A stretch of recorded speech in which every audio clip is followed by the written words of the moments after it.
जंगल की हवा भारी और तनाव भरी थी। लॉगन, जिसे सब टाइटन कहते थे, ने अपने पसीने से शराबुर माथे को पूंछा और चुपचाप अपने इर्द गिर्द की खामोशी को सुनने लगा। वो जंगल की बहुत से राजों और खतरात से भरे हुए इसरार का सामना करने आया था, जहां न कोई हथियार और न कोई मदद थी। उसके पास सिर्फ अपनी जिस्मानी ताकत और जबली सलाहियतें थीं, जिन्होंने ही उसे उस मकाम पर पहुंचने में मदद की थी। उसने खुद को मजबूती से संभाला। लॉगन की महारत और ताकत मुतासिरकिन थी।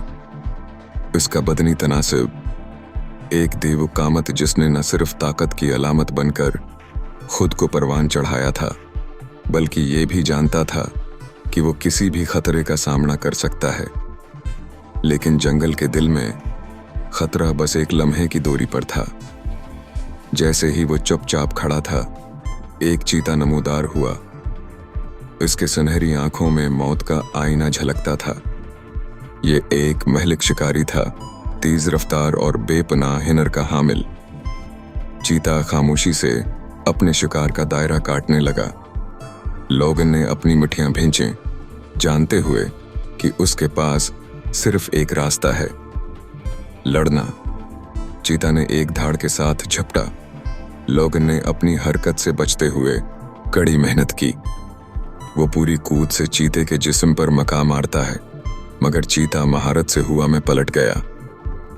अब चीते की आंखों में गुस्सा था और ये तेजी से दोबारा हमला करने के लिए तैयार था।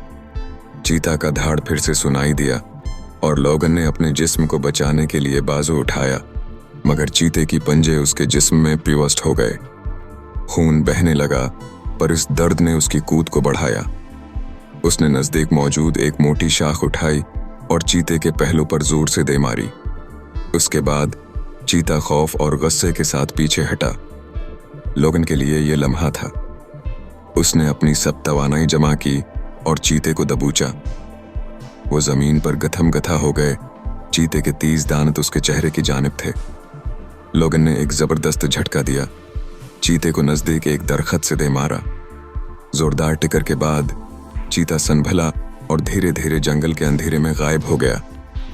लॉगन ने गहरी सांस ली। जीतने का एहसास उसके दिल में था, मगर वो जानता था कि जंगल कभी नहीं हारता। वो सिर्फ इंतजार करता है।